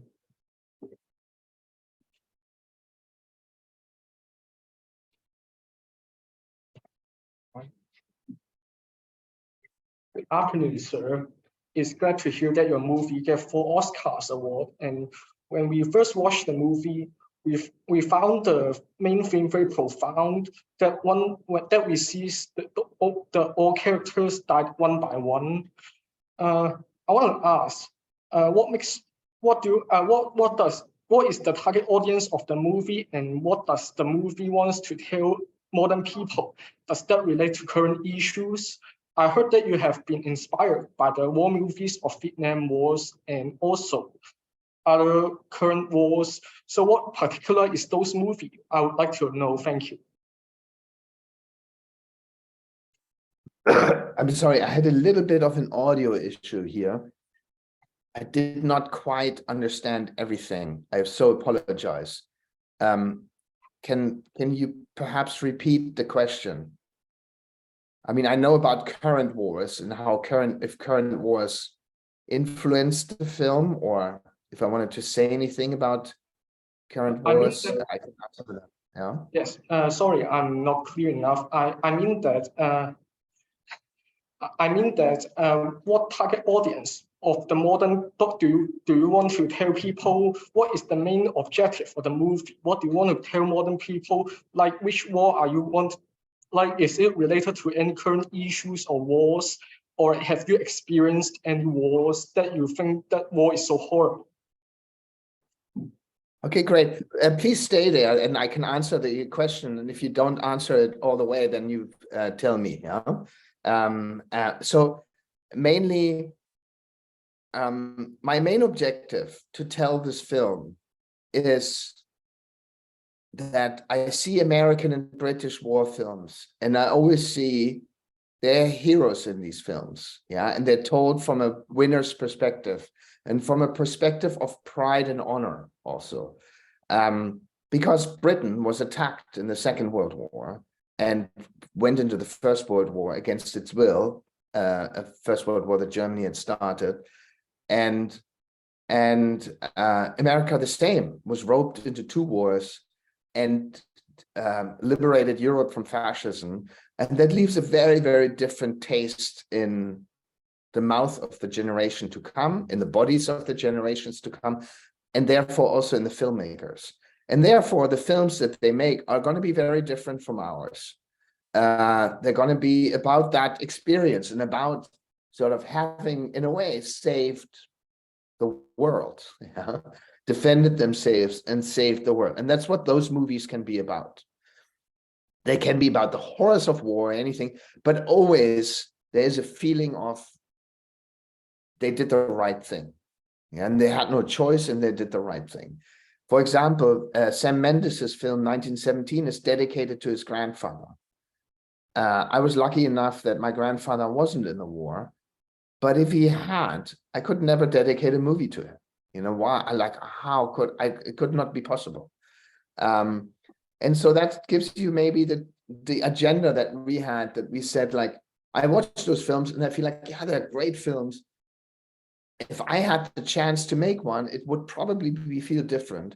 And I wanted to share that with those filmmakers and the audiences of the world to say, this is how my perspective on a war would look like. It would look very different from yours. And can we talk about this? Almost like going in a dialogue with other filmmakers, with other films, and saying, this is your version, this is our version. Let's look at them both together. They both have their clear agenda and clear right to exist, hopefully. But they're going to be different, and they're seen in addition to each other as more so than opposed to each other. Yeah, like just a dialogue because that's what creates wars, right? If we stop dialogue. And then about current wars, we obviously didn't want to make a film about the Ukraine war. That would be presumptuous. I'm not from the Ukraine. The people there live through much worse than what we could possibly depict in our film. The reality is, I'm surely, much harder than it's. In the end, we're just making a movie. It's only a movie. It's not more. It's not real life. It's just a movie. But we wanted to make, and so I'm not from the Ukraine. I can't speak about it. I'm not allowed. I don't have the. It's not my agenda. It's like I can speak about the German experience. So we wanted to make a film about our past, and eventually, by coincidence, it became a film about the present. And my hope is just that, things like this, the movie, the book especially, can add to the fact that we continue to talk and find political solutions rather than armed solutions, armed conflict solutions. Because if armed conflict, in my opinion, it doesn't lead to peace. It's not going to lead. It's just going to create further problems down the road. Look at it, the Iraq War. Yes, America said we won this war. Did they? Did they bring peace and democracy to the Middle East, to Iraq? No, it's not a peaceful region. It's not. It hasn't calmed down. In fact, it's probably worse. And so the only way to achieve a peaceful solution, in my opinion, is through peaceful means, through diplomatic means and peaceful means. And they take time and patience, and people very often don't have patience. And in terms of the third element of the question, I think, was the audience for the film. Is, I think, everyone, you know, like, hopefully, I mean, it's young people that read the book, young people that, you know, haven't seen the original, or that have seen the original and feel that maybe an update is okay, you know, with modern means. But I think, I mean, theoretically, the good element about this film is that it could spread across generations, that it can speak. We didn't have a target audience in terms of, oh, this is for 17 to 24-year-olds or something. We had the good thing about this book is that it obviously spoke to so many readers, and the hope is that if you make a film that it hopefully speaks to many viewers as well, across generations. Does that halfway answer your question? Thank you. I know that, yes, I always watch those American films, Hollywood, like glorifying wars, like Americans are heroes. So thank you very much. It's very informative and I understand. Thank you. Thank you. Okay. Oh, yes, we have another question here.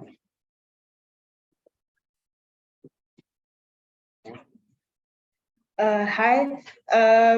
I want to ask, in the original novel, there is a pair of boots which was passed between the soldiers when the owner is dead.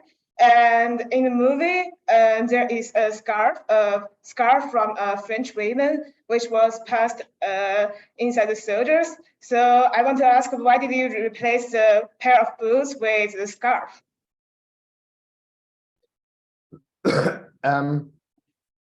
That wasn't a one-to-one exchange. I put the boots in the very beginning, and it's more the uniform that you know how we have the cycle of the uniform in the beginning. So that was the equivalent to the boots, and there's actually a mountain of boots where the boots are thrown onto, and it's part of the whole uniform. So that idea of the boot that is handed on to the uniform and is or handed on to the next soldier is, we replaced it with basically the general uniform in the beginning. You know, we put it in the very beginning of the film to show the merciless, relentless cycle of the war machine. And so that was maybe that replacement. And the scarf is, for me, something completely different. It's something, it's basically I wanted to give every character something small, the scarf, the beetle, I don't know what else to have, the poster with the women that he, like the theater poster that Aaron, the actor, takes, all these little elements. I wanted to give each character, to distinguish them, to give them a little life beyond just being mere faces and soldiers. And that was the main reason, but also it's a sort of a poetic, it's what they long for, right? It's like a sense of poetry, a sense of purity, a sense of innocence that they've lost, that they want to hold on to. You smell this and it's clean, it's pure, it's innocent, it's love. And amongst all that dirt, that contrast is the main reason why I put the scarf in. Okay, thank you very much. Thank you. Okay, other questions from the audience here in the room? Yes.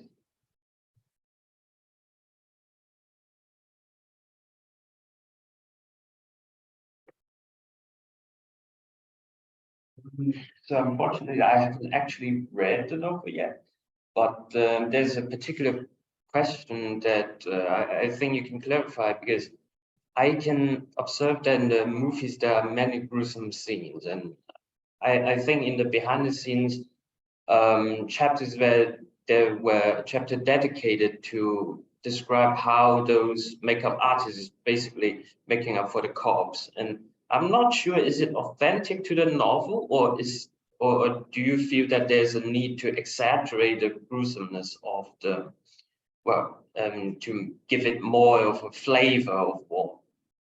Yes, so this is my question.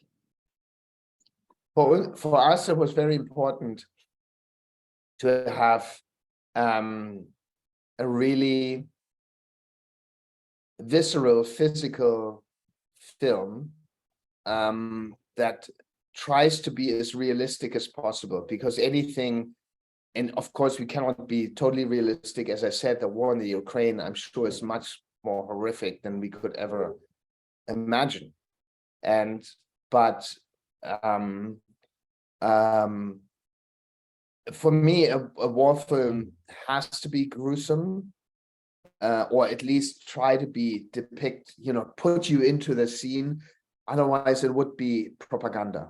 And I think it's right if there are scenes where you go like, oh, I almost can't watch this. Yeah, for me, that's right. That first of all, it almost has to repel you and therefore pull you in. And I try to hit that balance. If I was always successful, it depends on the opinion of the viewer. Yeah, like the viewer decides if that's right or not, if it's the right, and everyone's going to have a different opinion about it, what the right, and every filmmaker would make it different. But we try to be as visceral, as physical as possible. And if you read the book, the book is absolutely horrific. It's probably more horrific than the movie if you put all images to the scenes in the book. It's also really modern, by the way.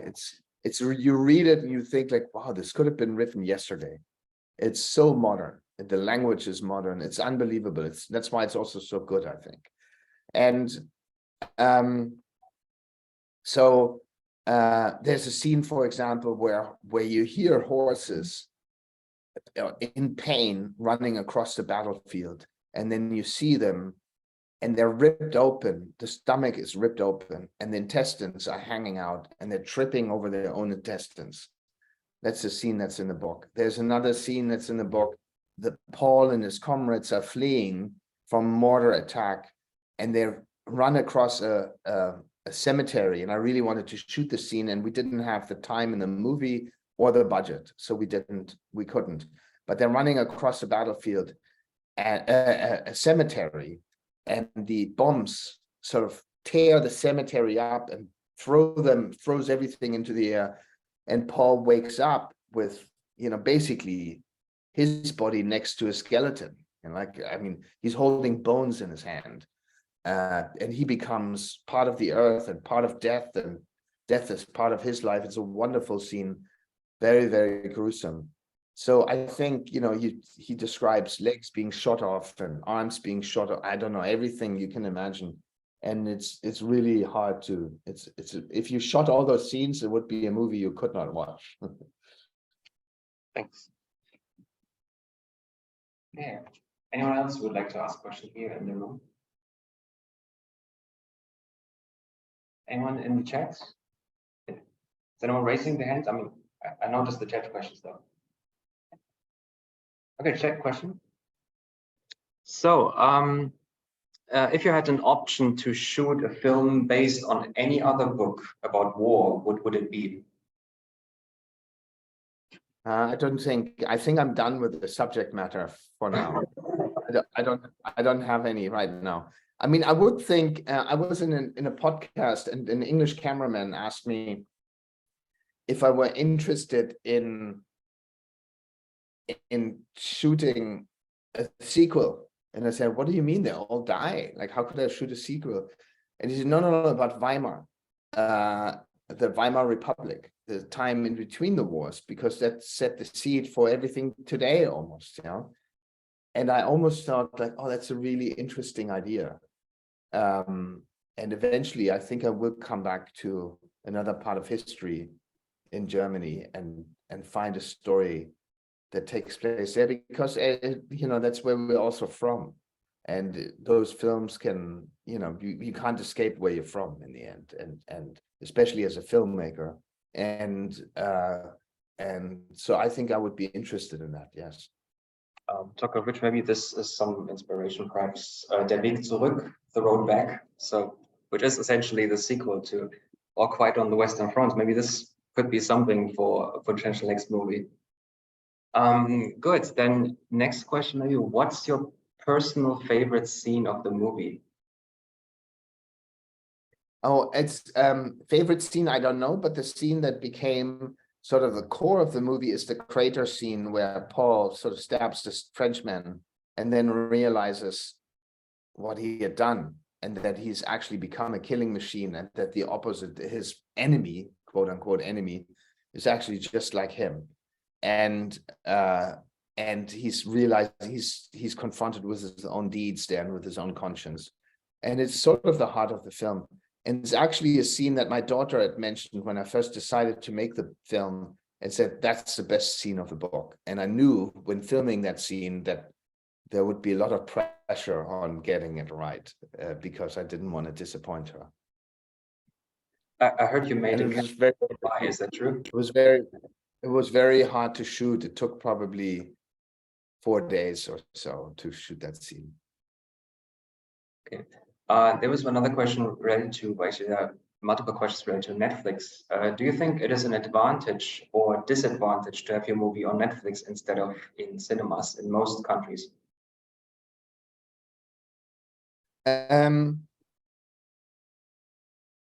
It depends on the movie. I mean, for us, it was no question. We brought the movie to Berlin, to the festival, to the market in Berlin, and sold it there or brought it to buyers, and many buyers wanted to have it, but Netflix was the most aggressive, the most persistent, the most passionate pitching for this movie, and they really wanted to do it. So it felt like a movie. It felt like the right home. It's almost like when you decide to write a paper and you have to pick a classmate and you're going to go to that classmate that wants to tell that same story as you do. And you might have, 4 other classmates that also want, but you interview all of them. And in the end, you go, that one is the best fit. And in our case, it was just Netflix. There were just, if you're so lucky to have several classmates that want your paper as well, maybe you're the only one and no one else wants to do it. And that happens too, that you write a movie and no one wants to do it. Yeah. In our case, we had 4 or 5 different options, and Netflix was just the most passionate and persistent. And so we went with it, and it seemed like the right fit. And for some movies, I think it's the right thing that you don't have the pressure of the box office, because not every movie today is going to work at the box office, and at the box office, you have to go, the first weekend has to be great. And if not, you disappear, you're killed. And our movie, maybe it would have been hard, to generate a first weekend buzz, because our movie was actually a slow grower. It had very healthy growth. It had from festival to festival, it had more fans, but it didn't land with a splash. It's not a movie that comes out and everyone goes like, oh, I got to go see the new Batman film. That's not going to happen with our film. It's in German. It's about war. It's, you're going to have, there's going to be some resistance with audiences to go see a movie like that. It's not entertainment. It's not pure entertainment. So maybe it was, for our movie, it was definitely the right choice, because we had the best of both worlds. We were in the cinemas in many countries for 4 weeks in Germany, for example, for 3 weeks in America. Actually, we're back in cinemas in Germany now. We're in 220 cinemas after the Oscars. So we have the best of both worlds. And we have a worldwide release on Netflix where you can reach everyone, and you can take a bit more time to reach everyone. The movie gets a chance to perform over months and months and months, rather than having to do it on the first weekend. So in our case, was definitely the right partner. Okay, thank you. Another question also related to Netflix. Did you plan to release the film on Netflix at the beginning, and how did the internet platform influence the production and reception? Yes, we did plan to release it on Netflix from the beginning, because we sold it to them.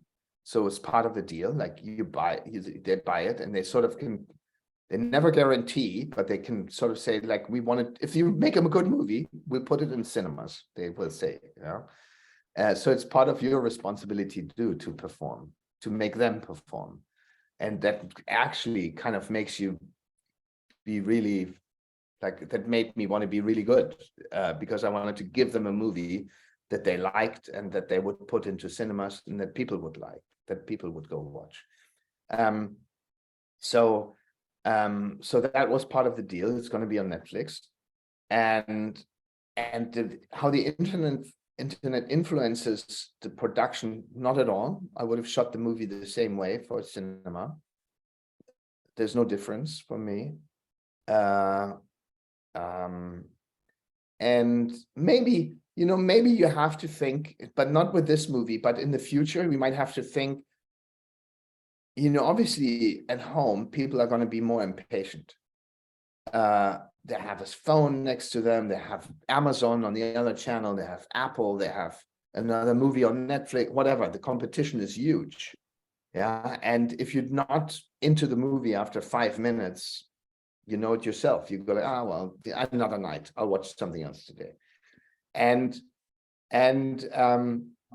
So, you know, you probably need to, I could imagine that movies that are made for the internet, and in a way, our movie had it naturally with that opening battle. It's a little bit like a buckle up scene, you know, like you have a battle and it starts with a loud bang, the movie, and that hopefully pulls the audience in and keeps them in the movie for another half hour at least.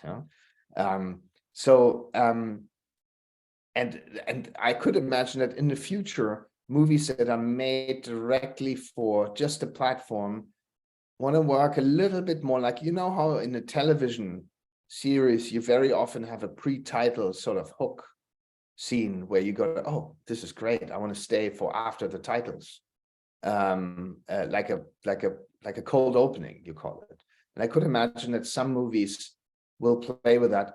In fact, they do already anyway. Like you always have an opening, like in action movies, you will always have an opening set piece, an opening action scene that sort of gets the audience excited and then make them understand what type of movie they're going to watch. Yeah. That's it.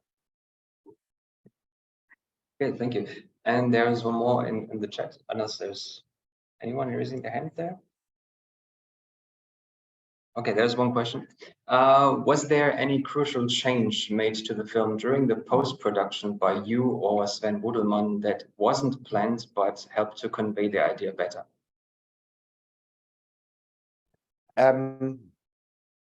No. Oh, yes and no. First of all, there are almost, if like I was asked when we released the DVD, and I don't know if it's actually on the DVD, I haven't checked it, if there are any deleted scenes, and in fact, they're not. They're not really, we didn't have much money, or for this movie, the budget was quite small. And so we put everything in the film that we filmed. There's nothing left on the cutting room for very little. There's 1 or 2 scenes, 1.5 scenes maybe that didn't end up in the film. So everything, also like many shots just ended up in the film. So that was quite diligent in terms of what we put into it. But we did cut out one scene with Daniel Brühl.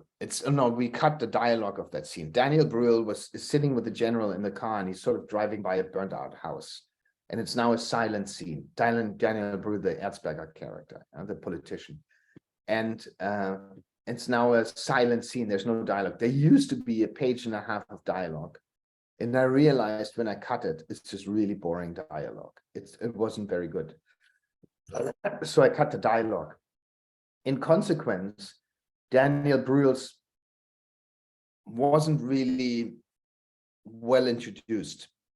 It was fine, it worked well, but it could have been better. And so I had a screening last November, like November 1.5 years ago, in London with Netflix. And I showed them the movie with that scene mute and another scene not in the movie yet. the opening of because we hadn't shot it. Daniel Brühl in Prague, Daniel Brühl in Spa in Belgium with the what do you call it? With the high command, sort of going there to plan to go to, you know, basically where they count the dog tags and we goes to see in the high command. The whole introduction of Daniel Brühl's storyline, that we shot that after the main shooting of the film, after I almost finished the cut, because I went to the cut to the film to Netflix with this cut, and David Kossi, the boss of the European Netflix, gets up and says, like, after the movie, gets up and says, I love the film, it's great. If you had the chance to do anything again, or, you know, if you had a bit more money, is there anything you would want to do? And I said, yes, there's a scene I would want to shoot, because I cut this one scene with Daniel because I realized it's not very good. I would introduce him in a different way in Spa to kickstart that storyline. So you see, the film was working, but I felt it could have been just a tiny bit better, 5% better, 3% better. And David, gracious as he was, said, like, great, go shoot it. And so he gave us a little bit of money, and we went to shoot that film again, scene again. About 2 weeks later, we sat in Prague and shot that scene, and a week later it was in the film, and it really helped to round up the film. Okay, thank you very much. Anyone else who would like to say or ask something? Anyone in the list, in the participant list? Anyone online? Okay, there's someone who has a question. We can also unmute this person, right? Okay, go on.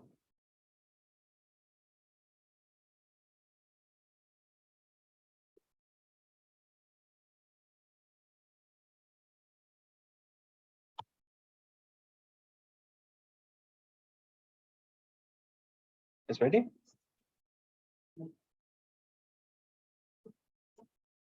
Oh, there's actually in the chat. Okay. Do you think that the tactics used in warfare can be more accurately presented in the film? 1 second, I'm sorry. I really apologize, something urgent.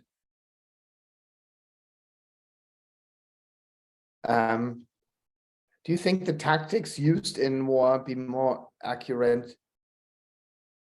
Do you think that the tactics used in warfare can be more accurately presented in the film? Yeah, what do you mean by that? We could unmute this person. He doesn't want. Maybe you can post it in the chat.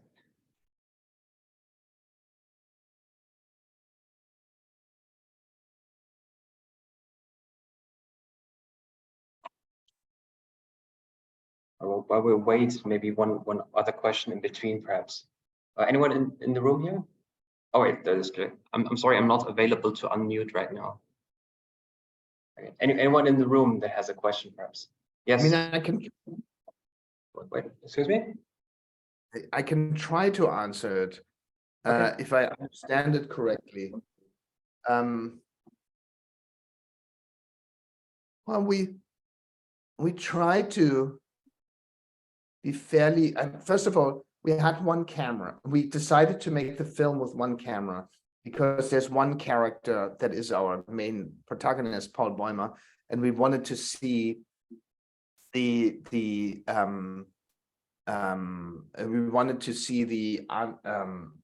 experience through his eyes only.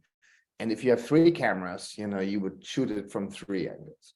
So we try to be, in our choice of frame and what Paul sees, we try to be very specific. You know, we either see his face or we see what he sees in the battle scenes. You know? And to give you also the physical experience of being there and being Paul Bäumer in a way. And therefore everything we shoot, we try to be very accurate in terms of putting in the frame things that either happened or that we read about or that felt accurate to us.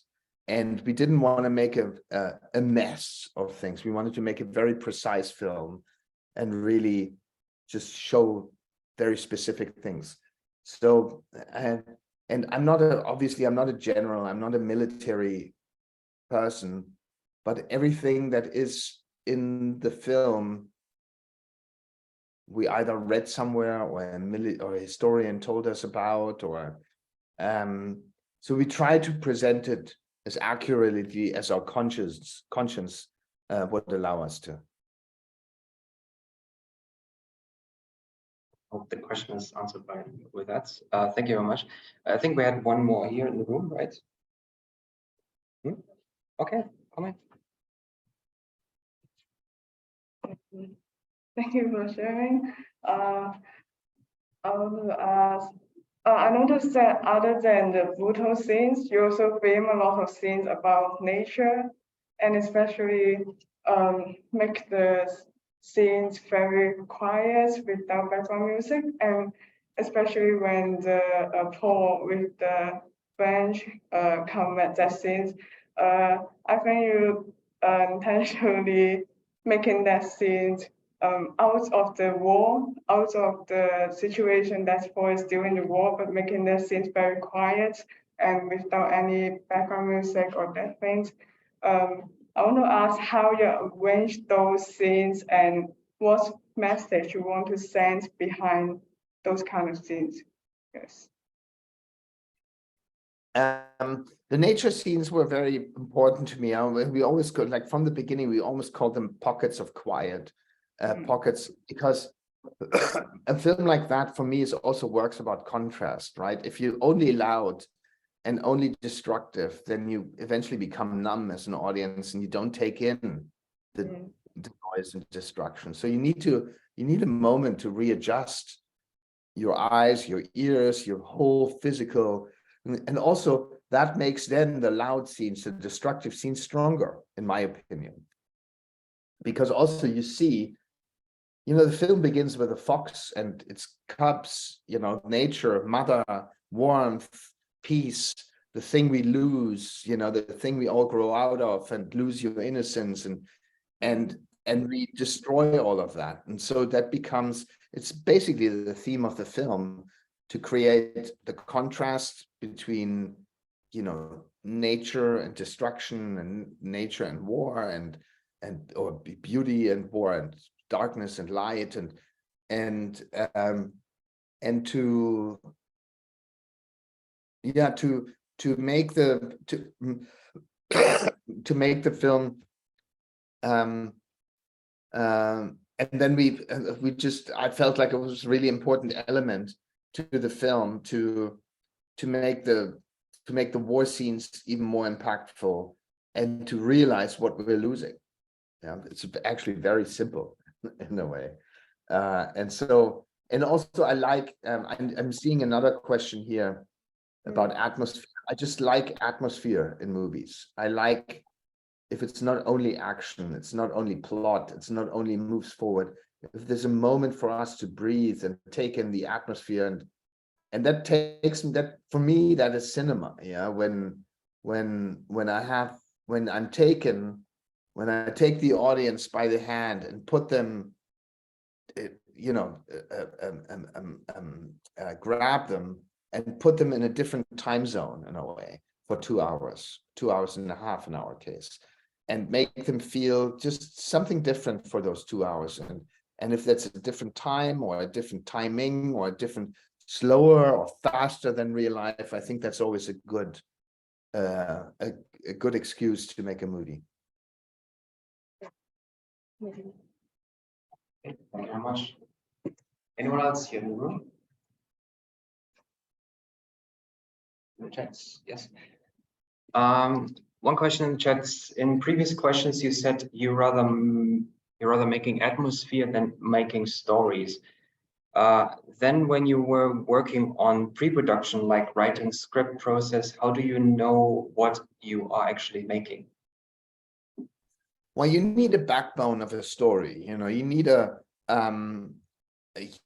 a through line of the story of that, what you want to tell, and the story, why you're making the movie. You definitely need a reason to make the movie, an inner urge to make the movie, and the story arc, the character arc. What does he go through? Where does he end up? and you want to, you want to plot that story. But then, in order not to, what I just said in the previous questions, I sort of addressed this, in order not to, I like taking the audience into a different time zone and pushing the envelope as far as possible in terms of also, in terms of atmosphere, to sort of have you sort of sit there and look at that nature for 20 seconds and just sort of dream of a different world. Yeah, maybe a world even that has not much to do with the movie, like a memory that you have, and then you slowly pulled back into the film.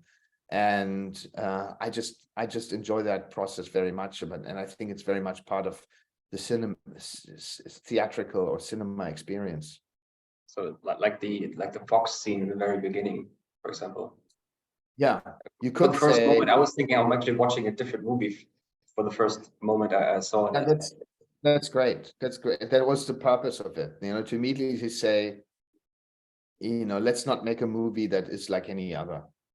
And because I also don't have I really have no ambition to make movies that I've seen before. Okay, thank you. And another question from the chat: do you think that your movie fits well in the historical narrative of Germans after the war? And is it how Germans saw the war in the past or see it now?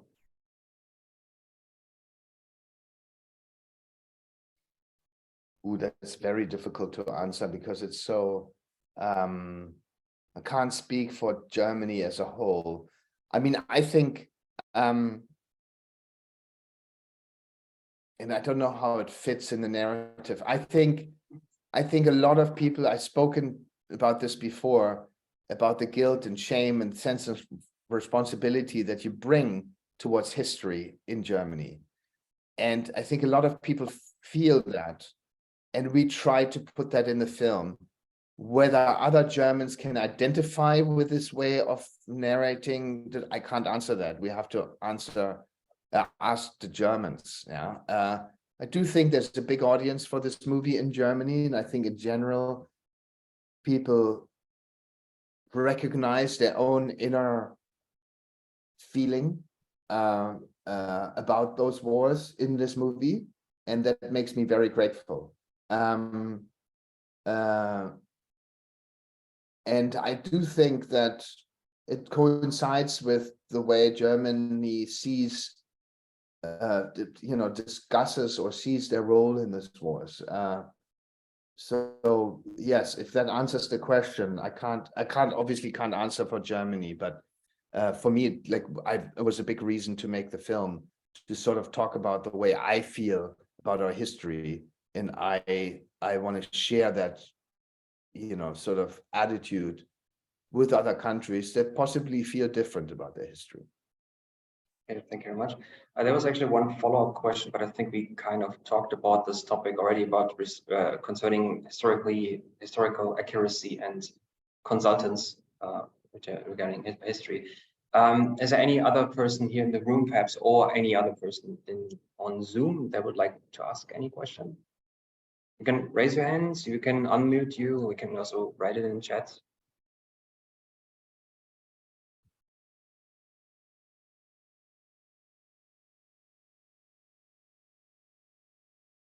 Okay, so I would say one last question maybe from my side. I mean, the movie has been very popular basically all around the world, has gotten lots of prizes, lots of BAFTA awards, and even for Oscars. However, in the German media, the reactions were rather critical nature. How would you explain that German media were rather critical regarding this movie? Yeah, I mean, I might be wrong, yeah, but I think it's a narrative that is not quite true. There were like a handful of media reviews that were critical or mixed or something, but the overwhelming amount of reviews was rather very positive. Yeah.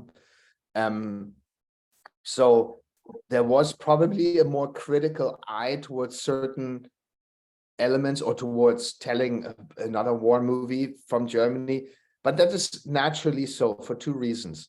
First of all, it's our story, and then we look at it maybe with a more jaded or critical eye than other countries who felt it was really new to them.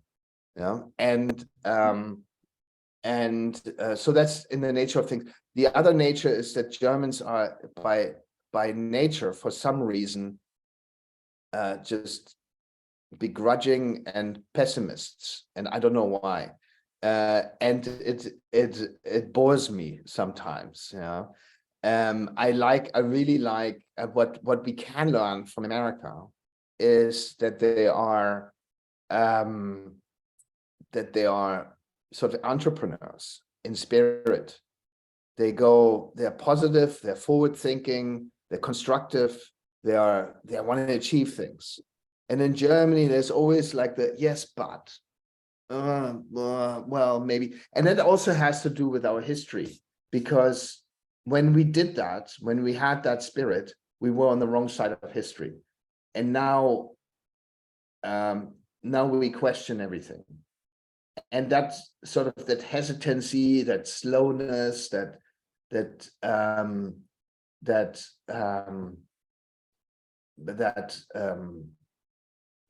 wanting to do everything right, and being overly, I don't know, intellectualizing almost without is not my forte. And so I can't analyze. I didn't write the reviews, so I can't answer for them. You should ask them. But I think a lot of people also, it's also sometimes it's an almost a knee-jerk reaction by Germans. Go like, oh, another story about war. I don't want to see it. And then so that's the knee-jerk immediate reaction, and you got to be critical towards it, because whatever you do, you always do it wrong. No matter what you do, I'm 100% sure there's always something critical to find, especially from Germans towards Germans.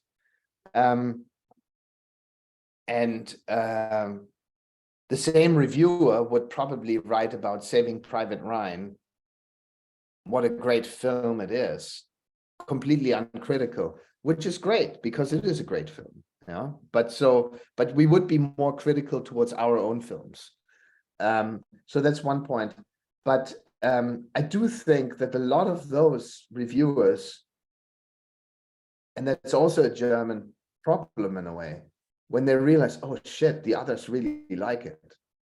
The Americans or the English or people in Hong Kong really like it. They start to question their own position, and they actually reverse their position, which is a sign of, I don't know, that they didn't think about it properly in the first place, or I don't know what it is, but it is a inherently German problem to be overly, like, immensely critical with yourself.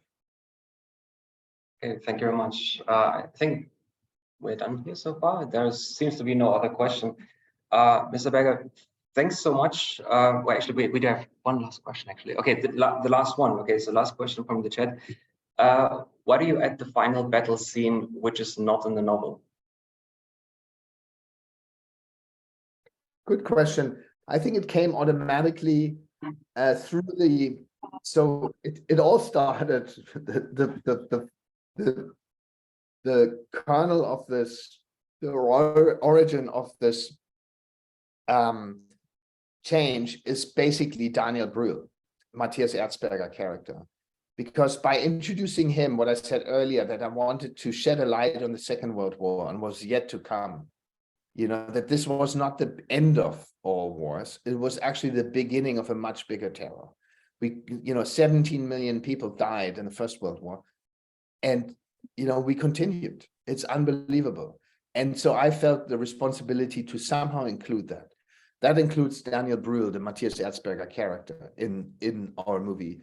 And that automatically puts the film at the end of the war, because he appeared towards the end of the war and he signed that armistice treaty in Compiègne. And so automatically you put the film at the end of the war, at the last day of the war, which is also not in the novel. But this is a change I sort of felt I had to make because of our history, because of what was yet to come. And also I read many biographies about him, and there was one interview where he said about adaptations of his work, that he really likes and respects and almost expects the filmmaker to add something new, because if you film it the way it's been written, why do it? You know, it's already a book, then just read the book. Yeah, and so that sort of gave me the courage to add things like that, because I said, oh, Remarque sort of approved of it, so fine, I can do it. And I actually have the same opinion. Yeah, I always think like, why, if you want to film it word by word, then just read the novel. It's uninteresting to me to just film a novel that's so good. And also, this novel is really hard to film because it's actually not a real story. It's more a feeling and events. So it's not a movie at all. And so you have to make up kind of a narrative. And then, so we put the film at the end of the war with Erzberger. And then the final battle was an automatic conclusion of that, because there were actually very many final battles in that last day of the war. And I couldn't believe it when I read that research. I couldn't believe that people attacked each other in the last 5 hours just because some generals wanted another orden, another medal. Yeah. And that was devastating to me, and I felt like I couldn't ignore. I like that research, and that's why we put it in the film. And it's also the consequence of, you know, showing what, for me, the novel is about how Paul Bäumer turns into from a youthful, innocent, believing young man to a soulless killing machine. And that final battle gave me the chance to close that arc. So I concentrated on that part of the novel and included the final battle to be able to talk about that arc. Okay, thank you very much. So I would say this part should be over for now. And Mr. Berger, thank you so much for taking the time for us to talk with us. Thank you for the great questions, and thank you for the invitation. It's a big honor. Thank you. I hope your throat hopefully gets better soon. So get well soon, and have a wonderful day. And good luck for your future productions. And maybe, who knows, Der Weg zurück could be. I'm still rooting for this one. Okay, so Der Weg zurück, next movie on Netflix, perhaps. If Netflix listens to us, let's see. Okay, thanks again. Thanks so much for being with us. Yeah. Bye bye. Have a good day. Bye bye.